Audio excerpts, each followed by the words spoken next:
সবাইকে শুভ দীপাবলির অনেক শুভেচ্ছা। সন্ধেবেলা আমি আর এই ভদ্রমহিলা চলে যাচ্ছিলাম এই ভদ্রমহিলার বাড়িতে ফটোশ্যুট করতে। ও আমাদের জন্য বারান্দাটা টুনি লাইট দিয়ে খুব সুন্দর করে সাজিয়েছে।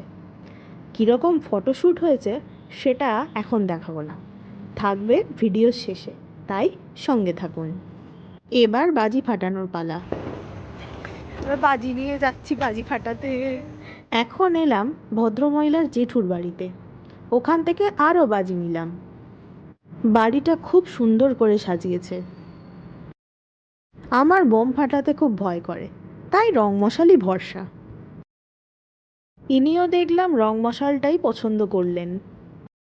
এবার দাঁড়িয়ে দাঁড়িয়ে বাজি জ্বালানো দেখছিলাম।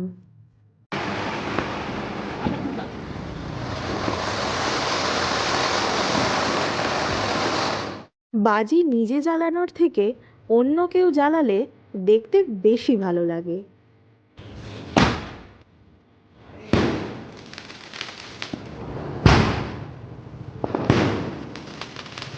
বাজি জ্বালানো পর্ব মিটলে ওখান থেকে বেরিয়ে গেলাম শ্মশানকালী মায়ের কাছে ধূপবাতি দিতে।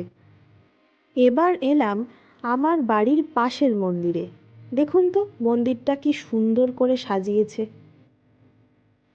মন্দিরে অনেক ভিড় থাকায় ঠিক করে ভিডিও করতে পারছিলাম না, অনেক কষ্টে জুম করে কিছুটা ক্যাপচার করেছি। মন্দির সংলগ্ন আর একটা ছোট শ্রী বজরংবলীর মন্দিরও ছিল, ওখানেও ধূপবাতি দেওয়া হলো। ভিডিও মোটামুটি শেষের দিকে, এবার কেমন ফটোশ্যুট করেছি দেখে নিন।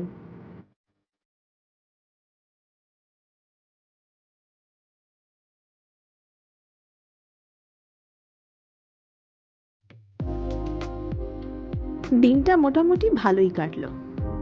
দীপাবলি, এই আলোর উৎসব সকলের জীবনের আঁধার দূর করুক, মা সবার মঙ্গল করুন। আজ আসি, আবার আসবো নেক্সট ভিডিওতে। ততক্ষণের জন্য বিদায়।